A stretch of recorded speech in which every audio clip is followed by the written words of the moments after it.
All those relationship expectations you have don't work for you. Actually, they're working against you. And I'm going to tell you right now what you should replace those expectations with that will work for you. Before we jump into the replacement, let's talk about why the relationship expectations you have are not working for you in the first place. Now, to understand this, we have to understand what it means when you're actually expecting something of someone. An expectation is a strong belief that something will happen or will be the case in the future, meaning you are placing a strong belief on your partner that they're going to go do, uphold, or whatever something that is going to guarantee a certain outcome that you're expecting to happen. Why this is dangerous is because whenever you place that expectation, you are literally roping your partner. You're like fusing them into what is required for you to give yourself permission internally to be happy with whatever's going on around you. Let me say it again. You're giving your partner power over your happiness and your ability to be good and okay in your own respect by placing this expectation of the outcome that's going to happen. That's the biggest gamble you can ever do for your mental and emotional well-being. Why? Because people are the biggest X factors you're ever going to find in life. People are one of the few things you can guarantee are going to drop the ball for you at some point or going to mess up or something, right? Because we're not built to be perfect. We're organic beings. And we live in society with all this constructs around us and all these things to deal with adulting and all that stuff, right? So the chances that every time you expect something of someone that is living their own life as well, all the dynamics they're dealing with, right? To where now you're expecting that they're not going to have many things coming up personally going on with themselves, not having maybe, I don't know, a bad hormonal day or, just woke up on the wrong side of the bed because they have been stressed lately because of work or something, all sorts of things to where they can have potential to screw up what you're expecting to happen, that you have wired into your requirement to be happy with your experience around you. So having a ton of expectations for your partner is actually not sustainable for you because you can't guarantee what they're going to do because you can't guarantee what they're going through. Or you can't guarantee the place in the space of growth in the journey that they're on. Heck, they could just woke up today and chose violence, right? People say that all the time. You never know. So the more you place the expectation, the strong belief that something's going to happen and you hedge all your bets on that, you're playing Russian roulette. Simply put, your happiness is now out of your hands and it's in their hands if what you're expecting of them has enough weight to where it can really ruin your day or your circumstance if they don't do as expected. In reality, the only thing you should ever have an expectation for is yourself. Why? Because you are living in your vessel in your experience. You know you better than anyone else out there. You know what kind of day you're having. You know what you're up for and what your energy is built to have you accomplish. You know where you're at mentally and emotionally with things, right? You have certain principles and fundamental wirings and beliefs and morals that you live by that help you to be you every day. So you can expect that you're going to do or not do said things because you have complete control over you. Or at least you should, right? Some people don't put the work into their emotional intelligence and all those other things. That's for another video, right? To be able to have that control. But in general, we are all in control of what we do. Nothing else. Nothing outside of you do you have 100% power over. The only thing you have 100% control over is you. So if you're going to place expectations somewhere, place it on yourself because you can control that. Now, what you should be replacing expectations with is more about what you should be trading it for. You should trade expectations for appreciation of your partner. Don't have all these expectations of them. Appreciate whatever they do offer. Now, I know. As soon as I said that, you're saying, well, hey, Coach Los, what do you mean?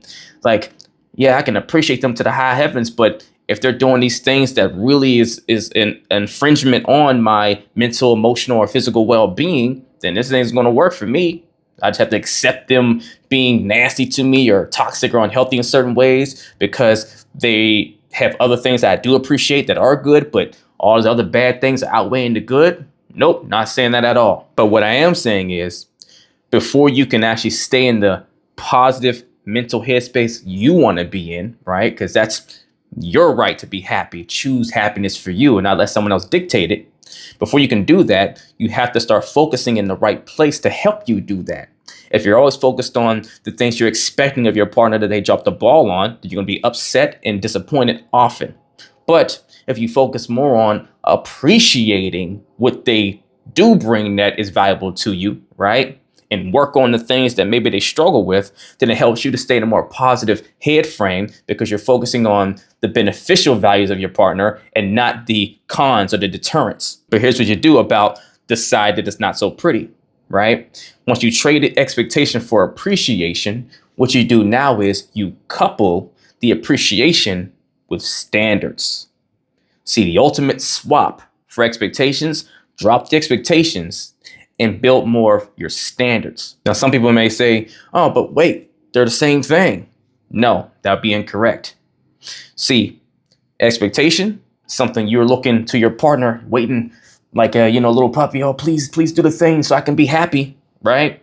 Versus a standard, it's just a requirement to be with you, right? So one can say, I expect you to live up to my standards, maybe, but it's the frame of mind that you're in that changes the ball game. If you're expecting, you're looking and you're waiting for them to do something. If you have standards, it's just the standard. It just is. It's what it must be. And now you're looking to see, hey, is this person just living up to the standard? And if they're not, then it's no harm, no foul, right? Maybe you're not the best person for me. I don't have to knock you or condemn you or be upset because you can't live to my standard. I just learned you don't fit what I require. Versus me coming to you waiting for you to do something so I can be happy that you're living to my standard, right? There is definitely a direct difference. And see, when you set a standard, right, that means you should be living by your standard already. And if you've gotten into a relationship with your partner, they should be full aware of your standards coming in because you live by them and you communicate them to your partner. That way, in the relationship dynamic, there shouldn't be an opportunity for your partner to consistently operate below your standards because it should hit the radar the moment it starts happening to where it's not an expectation. You're coming to figure out, why have you stopped doing what I require? Versus the other way around, where a lot of people get into a relationship, they don't live to their own standards sometimes that they have in their mind. They have standards that they want their partner to live to that they're not reflecting themselves. Or they get into that relationship and don't communicate their standards to their partner properly to where their partner is not aware. And then they go expecting certain things of their partner. And when their partner's struggling or failing to live up to the standard and they keep expecting to do these things, then now we have a problem, right? It's because the order's reversed. If you live by your standards and you communicate your standards, then your partner has to come in living at those standards to where you don't have to expect anything, because it's just what it has to be. And if they start falling below the standard, then now you have questions. Hey, what's going on? Versus, oh, I've been waiting for you to start doing this thing that I need you to do that you should have been doing from day one, right? But they don't know they should be doing it from day one because you never articulated it that way in the beginning. And this is why living and being the example that you want to have in a partner is so important. And why the second piece is, which is important, is effective communication.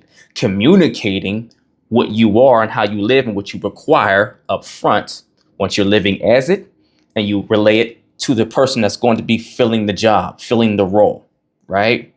You got to ask yourself, hey, can my partner do the job and can they do it long term? And the only way to answer that is you have to be doing the job first for yourself and know what's required for someone to be a contribution in your life to do the job as your partner. And then communicate that to them.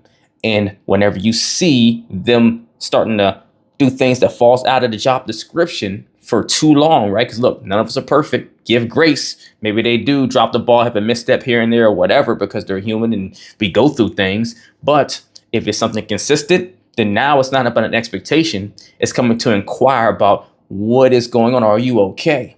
And if it gets to the point where it's like, hey, they can't do the job, or they're showing they don't want to, or not in a space where they're able to for long enough, now you have a call to make, right? Maybe they're not the person that's supposed to make it to the finish line with you, and that's okay. But notice there doesn't have to be any disappointments and all this upset in there, right? Yeah, maybe you're disappointed the relationship doesn't work, but you don't have to be disappointed that they didn't go do the thing that gives you that relief and release and that payoff of, dopamine hit. I get to be happy and in love again because they did what I was expecting them to do. Learn to trade your expectation for your partner, for appreciation of your partner, and couple it with standards.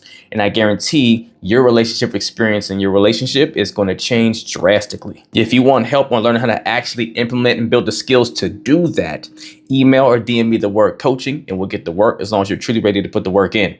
If you're not ready for one-on-one coaching, don't have the time for it, then email or DM me the word revival to join my Relationship Revival Hub community, where you can learn the same things I teach my clients one-on-one at your own pace, on your own time, through my live weekly coaching lessons that I do and Q&As, to where I go much deeper on these topics, and those calls are recorded so you can always watch them whenever it's most convenient for you, along with all my other coaching resources and courses in there to help you really get the results you want. Either way, get in the race. Let's get it.